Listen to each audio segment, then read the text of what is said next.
G'day, I'm Karen Haddock, Pauline Hanson's One Nation candidate for Kawangba in the upcoming Queensland state elections here in Australia. Now I want to talk to you today about medicinal cannabis. Medicinal cannabis might paint a strange picture in your mind, and if that's the case, well then that's okay, but it really doesn't need to. When I'm talking about medicinal cannabis, I'm talking about things like cannabis oil, liquid capsules, and vaporized type sprays. I'm not talking about smoking, and I'm not talking about using a product to get high. What we're talking about is actual medicine that can help to treat the body, to calm it down from conditions, a whole range of conditions that's ever increasing, and ones that are based on pain and that have inflammation and things like that as a factor. So there's a lot of benefits of medicinal cannabis. Now, it's pretty new in Australia. It's only been around about 12 months that we had federal legislation approve medicinal cannabis here in Australia, and that federal legislation allows us to cultivate and manufacture. Now, in turns, it's been up to the various state governments as to what they want to do in terms of actual supply and distribution. So here in Queensland, we decided to make a legal pathway. Now, a legal pathway means that if you're suffering from one of the approved conditions on Queensland Health's list, you can have it. Sounds pretty good, but if you're not on the list, you can't have it. So what instead has happened is a little bit of an underground movement has formed where people are self-manufacturing and self-medicating. Now, these people would much prefer not to spend their time having to do that, but to being able to access a legal, affordable medicine. But it's just not always the case. So what can you get medicinal cannabis for? Well, currently in Queensland, you can get medicinal cannabis if you're a sufferer of multiple sclerosis, if you have epilepsy, if you are suffering from chemotherapy-induced vomiting and nausea, or if you are in palliative care in the final stages of a terminal disease, something like cancer or AIDS. Anything else, not approved. Tough luck, can't have it.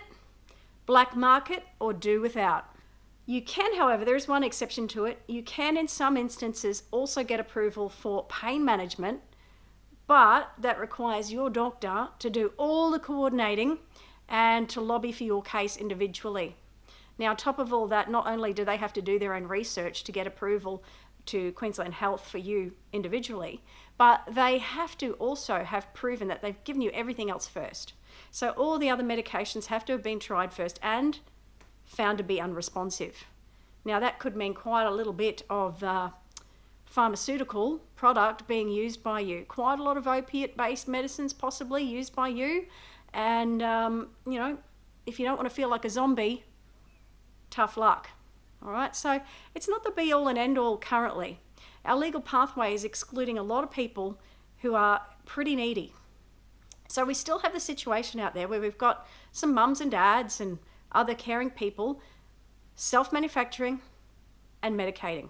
Now, these people are getting a lot of grief if they have to go and take their chances in a public hospital and they're found to have been doing that. Well, they're breaking the law. They could be arrested. They could have their children taken from them. It's pretty stressful, but what would you do if you can't jump through the hoops to get the medicine and you know it's going to help because the research is now proving it very, very effective? So we've talked about what medicinal cannabis is. It's not going to get you high. It's specially made and it's not smoked, so it's not going to get that high factor.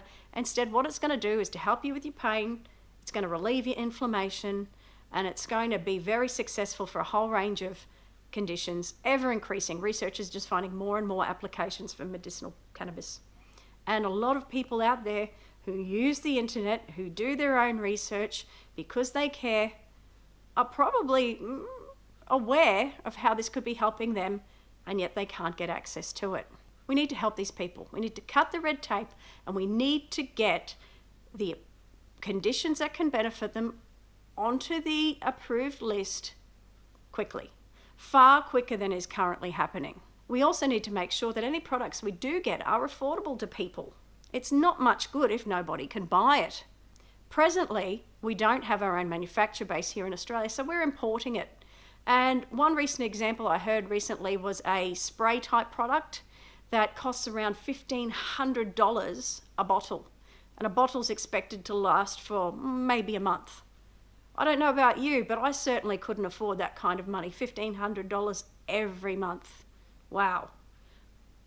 On the good side, I heard that when Australian manufacturing is online and we can make our own products, we should be able to make an equivalent for around about $350 a bottle. Big saving, around about 70%. Pretty exciting stuff. Clearly you can see we need to get the industry up and going yesterday. So the two big things, access, affordability. We need to get people more access to this stuff that can help them for a range of issues, not just the 4 currently listed. Research is providing great findings in areas of, you name it, physical and even mental health conditions. Things like Alzheimer's are getting positive responses. Things like post-traumatic stress disorder, positive responses. Cerebral palsy, fantastic responses. The range of conditions that we are finding is just growing continually while research is being conducted. And the state of research here in Australia is actually pretty exciting. Our universities here in Australia are very, very busy doing research, rapidly finding exciting things that can benefit our community. We need to make sure that those findings are reflected into availability for people. If we don't, we're just being cruel. One Nation knows we need to start putting people before politics. We need to limit that red tape so that you can get your quality controlled, affordable product now.